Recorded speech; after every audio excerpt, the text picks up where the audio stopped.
Tem uma corrente meio pessimista aí em relação ao ano de 2026, de que vai ser um ano muito duro para a nossa economia, por conta dos feriados prolongados, Copa do Mundo, eleições presidenciais. Fiz um deep dive para entender a origem dessa corrente. Eu vejo uma galera menos afim de trabalhar e menos preocupado com o resultado das empresas, porque eu, em particular, que sou empreendedor, imagino que você se reconhece no cenário, que tenho folha de pagamento para honrar, família para sustentar e um compromisso com o meu negócio, com aquilo que eu estou fazendo, e eu tenho uma visão muito mais positiva em relação às coisas. Quando eu digo uma visão positiva, eu não quero parecer ingênuo, eu não vou ignorar os fatos, muito pelo contrário, eu vou tentar estudá-los e entendê-los para que eu tenha mais domínio em relação às variáveis e possa entender melhor como que isso vai afetar o meu negócio, como que eu posso eventualmente contornar um cenário de crise e até eventualmente sair do outro lado maior e mais forte, que é a minha maior intenção. Eu sou Ricardo Corrêa, sou fundador e CEO da Ramper e host aqui do canal Ramp Up, onde a gente fala sobre estratégias de crescimento para negócios B2B. E hoje eu quero desanuviar um pouco o assunto que já virou tabu, né, do ano de 2026, tratar as devidas ameaças que uma empresa B2B pode enfrentar para o ano, para a gente ter isso bem mapeados. Também trazer um pouco nesse vídeo como que a gente pode reagir em relação a essas ameaças. Eu venho falando sobre o ano de 2026, falando sobre planejamento, não é de agora, então é muito possível que eu continue ainda fazendo vídeos nesse estilo aqui no canal, portanto já garante aí que você está seguindo o canal Rampar para você estar sempre inteirado em conteúdos como esse, em especial se você está no momento de planejamento aí do seu ano de 2026. Também já curte esse vídeo porque eu tenho certeza que ele vai te ajudar. Vou começar falando sobre a origem do problema aqui. Eu vou falar, na verdade, sobre problemas crônicos de empresas B2B que não tem nada a ver com o ano de 2026, mas que podem ser problemas crônicos que serão potencializados pelo ano de 2026. O primeiro ponto, e para mim ele é central, eu converso com muitos empreendedores B2B em base diária. Honestamente, eu não vejo as empresas B2B sendo planejadas para darem certo, o que é uma coisa muito doida, a galera simplesmente empreende e vai conforme o vento. Talvez tenha até planejamento inicial ali do que fazer nos primeiros anos, mas à medida que a empresa ela vai crescendo, normalmente a empresa B2B ela cresce de uma forma meio desestruturada, de uma forma caótica, assimétrica, e em algum momento esse crescimento desestruturado, esse crescimento caótico vai cobrar o seu preço. E essa empresa B2B, ela vai estagnar no crescimento. Então a gente tem a maior parte das empresas B2B no Brasil em dois cenários. Ou elas estão crescendo, mas estão crescendo gerando muito caos, muito estresse, ou elas estão estagnadas. E uma empresa estagnada também gera estresse, porque quando a receita estagna, a empresa ela tende a entrar em crise, até porque se a gente não cresce, né, o negócio com a velocidade que a inflação no nosso país cresce, a gente já está, por conseguinte, ali caindo, né, perdendo. Eu brinco que uma empresa B2B é que nem uma bicicleta, né? A gente tem que estar sempre se movimentando, andando para frente. Se parar de pedalar, a gente cai para o lado. E aí, dentro desse cenário, dessas empresas que crescem de forma caótica ou que estão estagnadas, eu percebo algumas características em comum. A primeira delas é a alta dependência dos donos, principalmente empresas que faturam abaixo de 10 milhões por ano. São empresas que têm uma dependência extrema ali dos sócios, das sócias, seja para vender, seja da rede de relacionamento desses empreendedores para gerar negócios, e até mesmo na batida de bumbo operacional. E não vamos se enganar, eu não estou sugerindo aqui que os empreendedores se tornem prescindíveis, indiferentes aos seus negócios. Mas nós, empreendedores B2B, se a gente quiser planejar a nossa empresa para dar certo, planejar para crescer, a gente tem que pouco a pouco pavimentando a pista pela qual a gente passa. Se a gente é a única pessoa que sabe vender do nosso negócio, a gente vai ser gargalo do nosso negócio. Se a nossa operação depende da gente para funcionar 100%, na verdade a gente não é empreendedor, a gente é um bombeiro, né? Um apagador de incêndio. E eu ainda vejo a maior parte dos empreendedores B2B nesse cenário que eu estou descrevendo aqui. Um segundo ponto é a falta de maturidade com relação ao assunto marketing.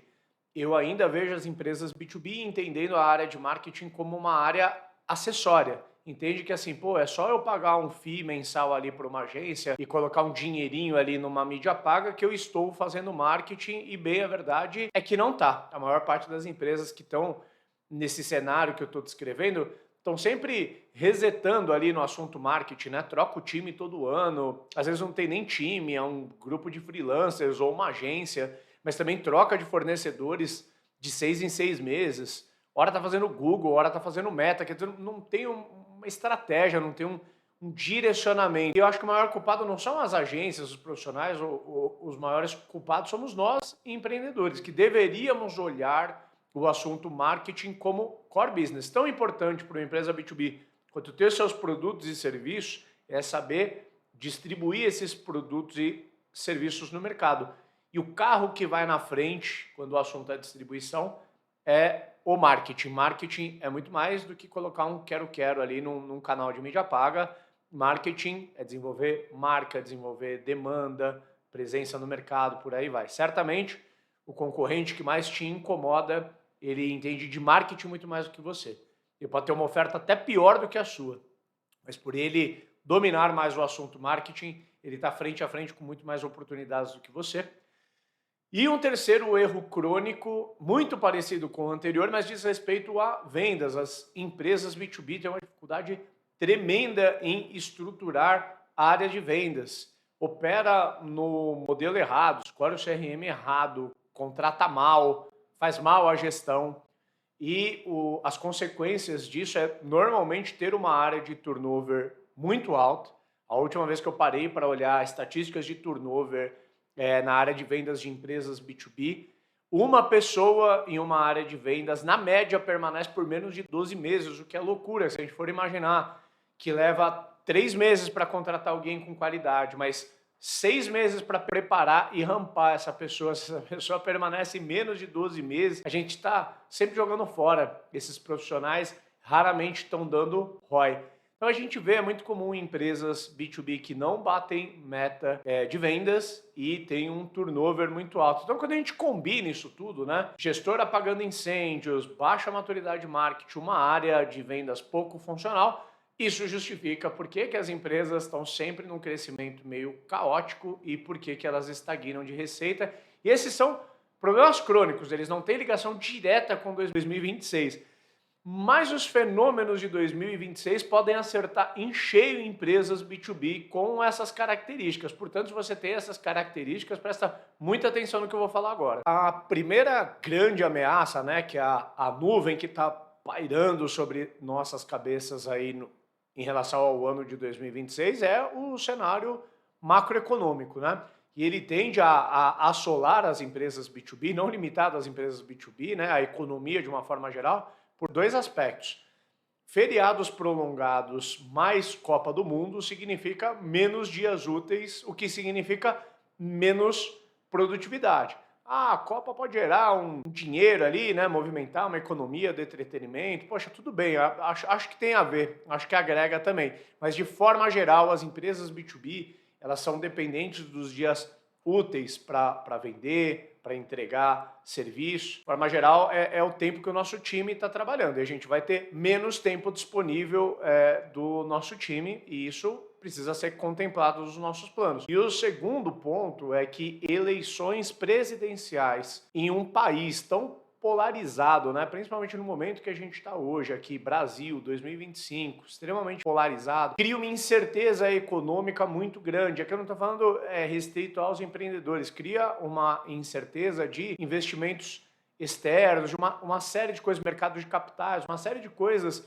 que têm uma inferência direta ou indireta na economia das empresas B2B, né? Então a gente está num cenário hoje onde o capital está custando caro, né? A taxa de juros está alta, a inflação também está alta e a gente não sabe muito bem o que vai ser do ano de 2026. Se seguir pela tendência do que a gente teve nos últimos anos, a tendência é piorar um pouquinho mais, mas longe de mim querer ser pessimista, mas talvez a coisa que me deixa mais em alerta pelo histórico que eu consigo me recordar de outras eleições presidenciais, a economia ela tende a dar uma boa resfriada ali no segundo semestre, porque do meio do ano até as eleições ninguém toma grandes riscos ou dá grandes saltos com receio de qual que pode ser o resultado das eleições, independente do lado aí que vai assumir. E logo depois ali das eleições a gente já está no final do ano, a gente ainda vai ter uma pernada final do governo atual, enfim, então ainda tem muita água para correr debaixo dessa ponte, mas fato é que a gente pode ter um segundo semestre economicamente menos pujante do que a gente poderia ter. Então, quando o assunto é cenário macroeconômico, essa é a realidade, o que pode ser muito desafiador para as empresas B2B, que normalmente tem pouco caixa reservado, tem um fluxo de caixa relativamente apertado ali e vai ter que lidar, talvez, com um ano um pouco menos produtivo, um ano um pouco menos aquecido do ponto de vista de economia. O segundo fator que está enuviando um pouco a cabeça do empreendedor B2B, e aqui pode estar uma grande ameaça ou uma grande oportunidade, é a aceleração da adoção da inteligência artificial. E há quem diga, não são poucos especialistas que estão afirmando, que 2026 é o grande ano do impacto da inteligência artificial no cenário de trabalho, né? Até aqui, de 2023 para cá, a gente teve uma adoção colossal aí do ChatGPT, que eu acho que quando a gente fala em inteligência artificial, representa 90% do uso mundial aí de inteligência artificial é o ChatGPT, mas a turma tem falado com efeito. Em 2026 a gente vai começar a sentir os impactos econômicos da inteligência artificial. Até aqui a gente vê umas manchetes meio sensacionalistas de empresas que aparentemente estão desligando colaboradores por conta da inteligência artificial, né? A gente já viu anúncios de layoff da Amazon, da Microsoft, mas me parece mais uma coisa de manchete, porque se a gente for entender a fundo, essas empresas elas não estão demitindo porque a inteligência artificial está substituindo a mão de obra, elas estão, na verdade, reestruturando as suas empresas. Coisas que todos nós, se é que nós não estamos fazendo, nós vamos ter que fazer. E 2026 é um ano que pode marcar isso. Existe uma oportunidade muito grande de a gente fazer um redesign organizacional, já tentando entender qual o impacto que a inteligência artificial tem na produtividade da nossa equipe. Eu vou, inclusive, te provocar a pensar junto comigo. Talvez, nesses últimos meses ou anos, você não demitiu ninguém da sua equipe porque você substituiu essa pessoa por uma IA. Mas muito provavelmente você já deixou de contratar pessoas, porque hoje talvez você tenha uma equipe de marketing ou uma equipe de desenvolvimento, uma equipe de entregas de serviço mais produtiva, porque essas pessoas já estão usando inteligência artificial e você pode, eventualmente, contratar menos. Isso tem um efeito direto, positivo no resultado da sua empresa, ajuda a preparar a sua empresa para lidar com os desafios do cenário macroeconômico. Uma recomendação um pouco óbvia que eu deixo é que as nossas empresas elas têm que estar leves do ponto de vista de não estar queimando caixa, não é o momento de estar queimando caixa, e tem que estar leve do ponto de vista de a gente conseguir manobrar rápido o barco, porque o momento pede muita agilidade. Se a gente está com uma empresa toda empacada, sem margem, com uma estrutura muito enrijecida, a gente vai ter dificuldade de trazer as respostas que essa mudança de cenário que a IA está gerando demanda das nossas empresas, demanda respostas rápidas. E por fim, ainda quando o assunto é inteligência artificial, até aqui a gente tem olhado muito para a IA nas nossas empresas como ganhos de produtividade. A gente ainda tem pouquíssimos cases, em especial no Brasil, de empresas que colocaram inteligência artificial na proposta de valor, que elas estão realmente conseguindo se posicionar como empresas de inteligência artificial. Hoje, toda empresa B2B está se posicionando como uma empresa de IA, mas no fundo, são as mesmas empresas de sempre, agora com uma tagline dizendo que tem inteligência artificial. Mas o mercado ele vai começar a cobrar inteligência artificial, de fato, na proposta de valor, e possivelmente o ano de virada aí para isso é o ano de 2026. A gente vai precisar ter mais do que só a nossa equipe usando o ChatGPT da porta para dentro, mais do que só um wrapperzinho que a gente criou ali usando o N8N e ChatGPT. A gente vai precisar incorporar realmente soluções de inteligência artificial nos nossos softwares e ou nos nossos serviços. Eu vou falar de um terceiro fenômeno, mas antes eu só quero frisar de que nada que eu falei é muito novo, ou seja, o cenário macroeconômico do nosso país, ele não ficou estranho agora e vai simplesmente piorar em 2026, né? A gente já vem de um cenário difícil há uns bons anos. Na verdade, eu empreendo no Brasil há 13 anos, eu não me lembro de um ano fácil, mas sim, talvez agora em 2025, 2026, a gente está em um cenário de baixa, a tendência é que 2026 seja ainda um pouco mais difícil. E a aceleração da IA, ela também vem sendo acelerada, impactando desde 2023, o que pode vir a acontecer é que em 2026, né, nesse acumulado dos últimos anos, o impacto sentido na economia e nas empresas vai ser maior. Mas o terceiro fenômeno que eu quero dizer aqui, ele também não está acontecendo necessariamente agora, ele já veio acontecendo nos últimos anos, que é a desaceleração do Google como um canal de marketing, a perda da hegemonia do Google como o grande canal de marketing do B2B. Né? Eu sempre brinquei que se você empreende no B2B assim como eu, se você tivesse com a lição de casa bem feita no Google, tanto com uma estratégia orgânica quanto na estratégia paga, você já estava com 90% do teu trabalho de marketing resolvido. Corta para agora, o Google é só um dos canais, né? Não significa que ele perdeu completamente sua relevância, muito pelo contrário, mas fato é que hoje as pessoas, elas tocam vários outros canais, elas se influenciam em vários outros ambientes que não apenas o Google. E a reboque vem uma série de coisas, como por exemplo, quando a gente olha para LinkedIn, para Instagram, YouTube, são canais onde imperam os influenciadores e os creators, né? Eu venho sempre falando aqui no meu canal sobre a importância de nós, founders B2B, atuarmos como creators para os nossos negócios. Na verdade, se você acompanha o meu canal, você está bem versado em tudo que eu estou falando aqui, porque eu já gravei vídeos falando sobre a queda do Google, inclusive eu falo sobre a queda no tráfego orgânico da Humper, que caiu próximo de 5 vezes nos últimos 2 anos. Eu converso com vários outros empreendedores B2B que estão em cenários muito parecidos. E eu tenho vídeos também falando sobre o impacto que a IA causa no processo de vendas B2B. E aqui eu não estou falando simplesmente de usar o ChatGPT para aumentar a produtividade do time de marketing, para gerar mais criativos ou para fazer copies, não. Aqui eu estou falando do impacto que o ChatGPT tem na jornada de compra, que por sua vez influencia completamente a forma como a gente vende nas nossas empresas, né? Hoje, 2025, e acho que em 2026 isso vai ser ainda mais potencializado, eu acho pouquíssimo provável que uma pessoa tome uma decisão de compra no B2B e ela não passou por canais como LinkedIn, talvez até mesmo YouTube, ou ouviu alguns podcasts, mas principalmente eu acho pouquíssimo provável que alguém não fez uma investigação usando o ChatGPT para chegar em quais são os melhores fornecedores, eventualmente fazer até uma pesquisa mais profunda de algum fornecedor em específico antes de tomar a sua decisão de compra. Então esses dois fenômenos, né, as plataformas sociais e os criadores e influenciadores sendo cada vez mais voz no mercado e o impacto que a inteligência artificial tem no processo de compra das empresas B2B, tem um efeito direto nas nossas empresas e isso vai ser ainda mais evidenciado no ano de 2026, porque todos esses canais que eu falei agora,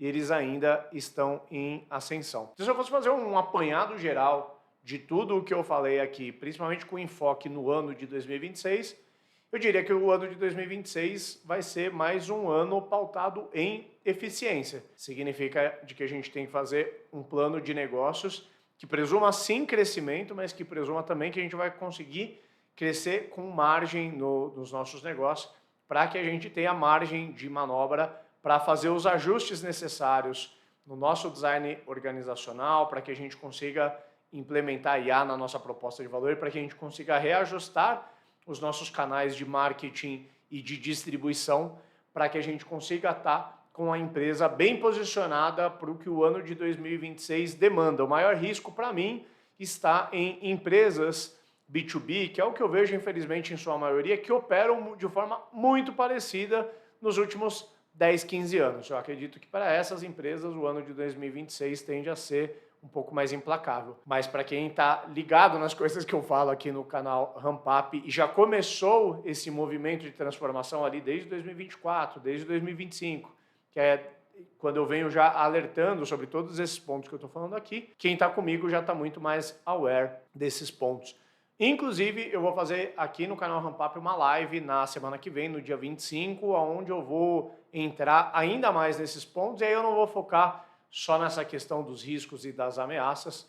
Eu quero também te ajudar a fazer um plano de ação para o ano de 2026, contemplando essas 3 variáveis que eu falei: mercado e cenário macroeconômico, né? Inteligência artificial e também o fim da era Google e a ascensão aí da era dos creators e da inteligência artificial, beleza? Garante aí que você está inscrito no canal para você ser alertado dessa live, vai ser no dia 25, te vejo lá. Grande abraço.